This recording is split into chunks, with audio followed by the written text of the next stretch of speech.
আরে তুমিও খাওয়ার সময় বায়না করছো, কান্নাকাটি করছো নাকি? কান্নাকাটি করতে নাই, তাড়াতাড়ি খেয়ে নাও। যত তাড়াতাড়ি খাবে তত তাড়াতাড়ি বড় হবে।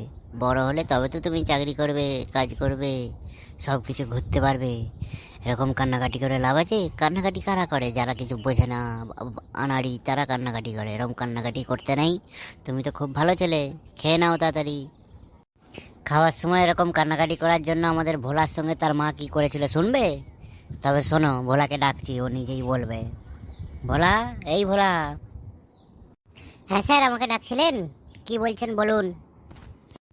দেখো, এই ছেলেটা খাচ্ছে না, কান্নাকাটি করছে। তুমি যখন না খেয়ে কান্নাকাটি করতে, তোমার মা তোমাকে কি করেছিল তুমি একবার একে শুনিয়ে দাও ভালো করে। আরে তুমিও খাওয়ার সময় কান্নাকাটি করছো? তুমি তো শুনেছিলাম সোনা ছেলে, তুমি ভালো ছেলে, খাওয়ার সময় কান্নাকাটি করো না, চুপচাপ খেয়ে নাও। হ্যাঁ, তুমিও করছো?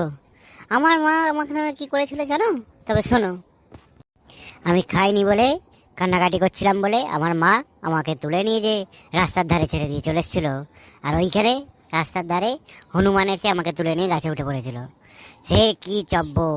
গাছে উঠে এই গাছ থেকে সেই গাছ থেকে ওই গাছ থেকে লাফিয়ে লাফিয়ে গোটা গ্রাম ঘুরে লাস্টে আমাকে জলেতে ফেলে দিয়ে চলে গেছিলো। জানো তো? তুমিও যদি এরকম না হতে চাও, তাহলে তাড়াতাড়ি খেয়ে নাও, নাহলে তোমাকেও তোমার মা রাস্তায় ছেড়ে দিয়ে চলে যাবে, হনুমানে তুলে নিয়ে চলে যাবে। আর তোমরাও যদি তোমাদের বাচ্চাকে খাওয়ানোর সময় বিরক্ত হও, তাহলে তোমরা আমাদের চ্যানেলটিকে সাবস্ক্রাইব করো, আর আমাদের ভিডিওগুলি তোমাদের বাচ্চাদের সামনে চালিয়ে দাও খাওয়ানোর সময়, তাহলে ওরা দেখতে দেখতে খেয়ে নেবে।